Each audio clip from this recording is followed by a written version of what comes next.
Okay, welcome back. So, prevention and causes. One of my favorite stories as I talk about mold, I did a home, and this one was a home that was originally built, I'm going to say about 1945, and it was about 1600 square feet, fairly common rambler, the kind of homes that they built back then, fairly standard.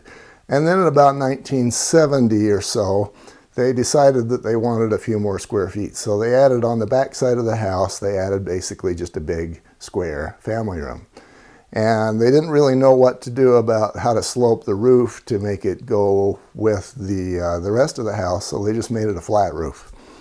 And as I got in there to do my home inspection, I noticed that the entire back side of the house was just in the final remediation stages for mold. They were doing a remediation there. The carpet was gone, the pad was gone, actually the sheetrock was gone, and they had this big fan in there that was supposed to finish drying the place out. I thought, okay, well, they asked me to do an inspection on a place that just got remediated. That's interesting, but I guess, they did what they had to do. And so I went ahead, and one of the last things I did was actually get up on the roof that day. Usually I'll do the roof first, but in this case, maybe it was morning and I didn't want to get on the frosty roof or whatever. I got on it last. And then I noticed that this addition had a flat roof on it, only it wasn't flat. This was actually a bowl-shaped roof, and we had at least 100 gallons of water in this bowl-shaped roof, and beneath that we had the mold remediation happening. And it just kind of made me want to shake my head, because these people had spent who knows how many thousands of dollars, maybe over $10,000, to do this remediation, and they hadn't fixed anything at all. You know that if you've got that much water on a flat roof and it's already caused a mold problem, it's going to happen again. So this kind of feeds my thing about eliminate the reason why the problem is there before you actually address the problem itself. This applies not only to molds, but to critters and that sort of thing. Obviously, if we were talking about meth and you had a meth home, you'd want to eliminate the guy who is the meth head before you wanted to do the remediation. Same sort of thing applies to mold. You've got to eliminate the reason why the mold happened, or all you've really done is put a whole bunch of your money in somebody else's pocket. In the prevention category, you want to take a long, hard look. Let's say that the north wall is moldy. This actually happened in a home that I inspected recently, and in this case, the north wall was the garage, and we saw that this wall was moldy.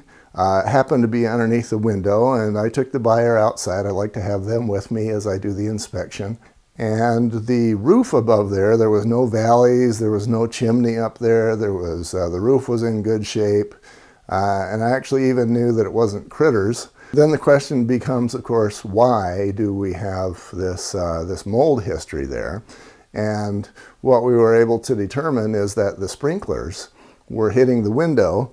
The water was washing down the window, getting into the window frame, and then into the wall because it wasn't draining out as it should have. Now, you don't want to rely on the window to capture and drain all that water properly. You want to not have the problem in the first place. So in this case, the buyer got a much better deal from the seller because now we've got a moldy house, and all that really had to happen was that they needed to not spray the house with the sprinklers. In this case, instead of having a full 360 circle sprinkler head, we needed to have a half circle head. The fix would have cost about $2. And instead of doing that, now we've got a mold problem. We've got the buyer wanted to dig in, and justifiably so. He wanted to dig into the wall, find out, get rid of the sheetrock, find out how much mold and rotten termites there may have been on that north wall underneath the window, remediate that, of course, using the proper protective equipment. It's one of those, and I often talk about the $10 fix versus the $10,000.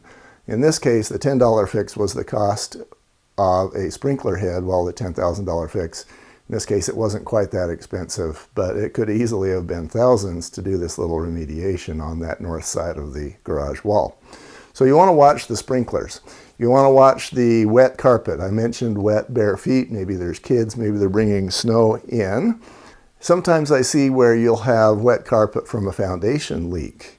And one of the homes that comes to mind, and this is one I did early in my career, back in the mid-90s, you actually had mushrooms growing, and it was a fourplex apartment building. And in the lower left side, you actually had mushrooms growing in the carpet. There was that much water for that long, and these mushrooms were, I'm going to say, about 1.5 inches tall. There was enough moisture and enough grossness, soil, if you will, in this carpet to keep these mushrooms growing.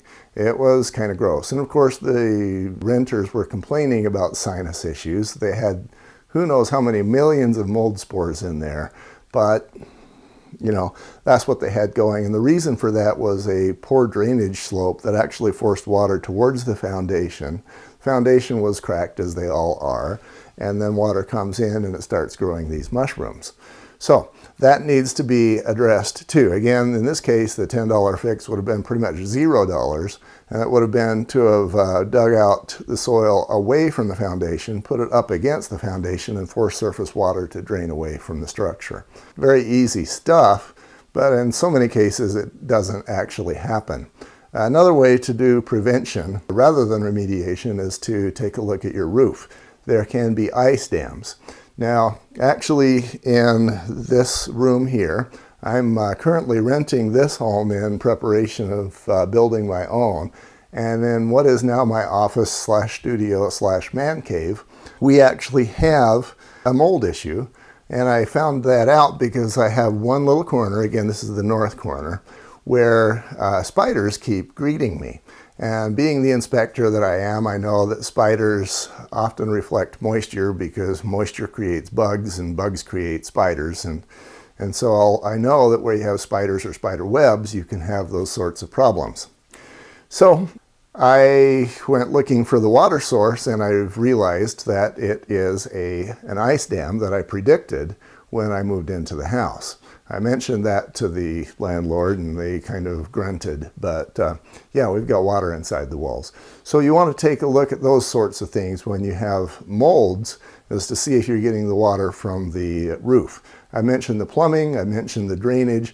Sometimes you can have water that is forced or allowed directly into the window wells, and when that happens, you've got water entering the house. So another location where you can have problems that result in mold can be, and this is a biggie, drainage generally. Now, drainage to me is your rain gutter system, the downspout, your drain tube, whether it's there or not, whether you got splash blocks, whether you got a positive drainage slope that forces water away from the house, any and all of those, and really what happens around the window wells. So often I will see where water is directed into the window wells, and then as the home inspector, I'll go looking inside the window wells, and I will see where soil has been washed in, and you know that with the soil being washed in, we're getting a lot of water.